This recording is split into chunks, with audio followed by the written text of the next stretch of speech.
Preste muito atenção no que disse o ex-ateu Augusto Cury sobre Jesus. É algo muito forte. Depressivo. Isso é interessante, assim, o maior ateu que já andou na Terra foi estudar Jesus Cristo.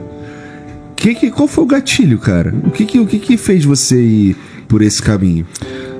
Como eu disse, eu estudo o processo de formação de pensadores. Como é que Einstein, com 26 anos de idade, 27 anos, abriu o leque da sua mente para produzir uma teoria fora dos muros de uma universidade, numa firma de patentes, sem nenhum glamour intelectual? E mais para frente, quando já era famoso, internou um filho num manicômio e cometeu um erro crasso, porque não foi visitá-lo, o homem que mais conheceu as forças do universo, e ninguém fala sobre isso, as alucinações, delírios do seu filho, que ele não conseguia usar toda a sua estrutura lógica, matemática e física para entender, porque não dá para entender, e deveria abraçar seu filho, porque ninguém é de seu menor valor.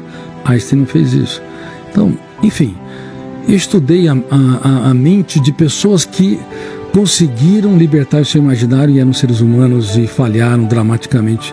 Por um lado, também Freud viveu esse drama entre a intelectualidade e baniu da família psicanalítica quem pensava contrariamente às suas ideias. Mas eu fui até esse homem, Jesus Cristo, e fui estudá-lo e fiquei perplexo, porque como pode, no exato momento em que Judas Iscariotes o beija, era para detonar o primeiro fenômeno, o gatilho da memória, abrir uma janela traumática ou killer. A traição é um golpe fatal, e quem nos trai são os amigos.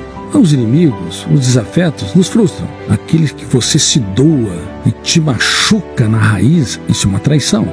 E naquele momento, quando abre uma janela traumática, duplo P, com duplo poder, poder de ter um volume enorme de tensão e poder de fechar o circuito, e você não abre milhares de janelas com milhões de dados para dar resposta inteligente, ou você agride, como muitas pessoas fazem, ou você recua timidamente. E ali havia uma escolta de soldados. Era para ele ter uma dessas reações. Mas, para espanto da psiquiatria, da psicologia, sociologia e psicopedagogia, ele olhou para o seu traidor e o exaltou. Ele o chamou de amigo. Amigo, porque ele não tinha medo de ser traído. Ele tinha medo de perder um amigo. E usou uma pergunta e levou o método do questionamento em níveis que o grande questionador da filosofia, Sócrates, jamais imaginou. Amigo, por que você está aqui? Claro que ele sabia porque ele estava lá. Só que ele não dava respostas prontas. Ele queria que o ser humano encontrasse o mais importante endereço. Ele queria que os seus alunos elaborassem as suas respostas.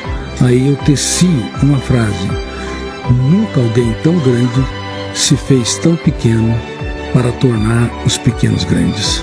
Então, para encerrar, Einstein era a maior celebridade da ciência, a primeira grande celebridade da ciência, e internou seu filho e não o visitou.